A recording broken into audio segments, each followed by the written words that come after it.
सब कुछ ठीक हो जाने के बाद अगर आप बाहर घूमने की प्लानिंग बना रहे हैं और अगर आपको एक अच्छा होटल सस्ते दामों में चाहिए तो आपके लिए मेरे पास कुछ सुपर टिप्स हैं। सबसे पहले तो आप होटल में सुबह फोन करके रूम कभी बुक ना करें, क्योंकि सुबह के टाइम बहुत कस्टमर होते हैं, आपको महंगे दामों में ही रूम मिलेगा।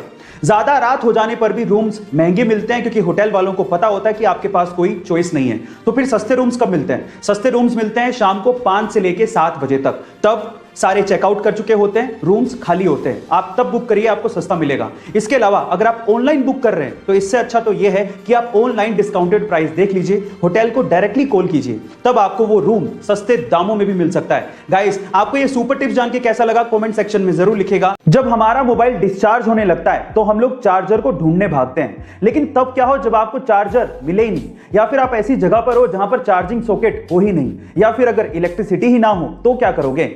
ऐसी प्रॉब्लम का सॉल्यूशन निकाल रही है चाइना की लीडिंग मोबाइल कंपनी Xiaomi, जो कि एक ऐसा डिवाइस बना रही है जिससे सिर्फ आवाज के थ्रू आपका मोबाइल चार्ज हो सकेगा।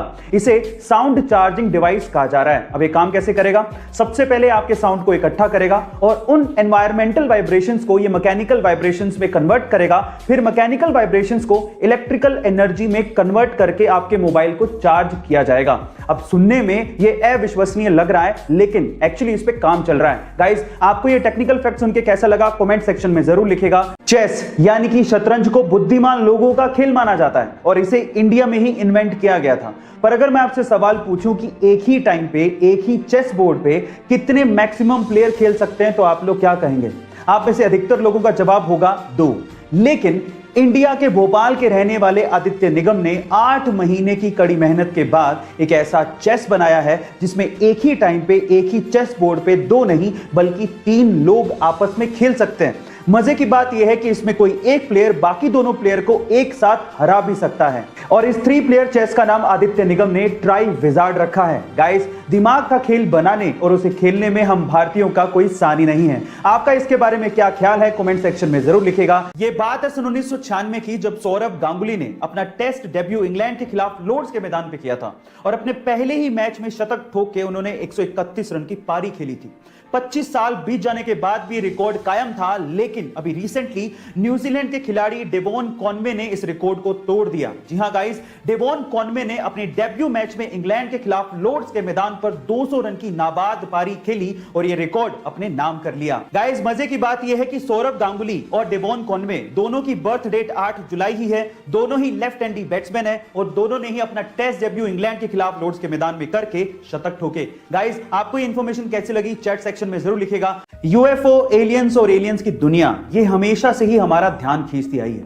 इस रहस्यमय दुनिया के बारे में हम हमेशा से ही और जानना चाहते हैं और हमेशा हम लोग यही मानते आए हैं कि एलियंस हमारी धरती पर आउटर स्पेस यानी कि बाहरी दुनिया से यूएफओ के थ्रू आते रहे होंगे। लेकिन आईसीईआर एक ऐसी संस्था जो कि एलियंस की दुनिया और यूएफओ के ऊपर रिसर्च करती है, उसके वाइस प्रेसिडेंट का यह कहना है कि एलियंस कहीं आउटर स्पेस से नहीं आते बल्कि समंदर की गहराइयों से आते हैं।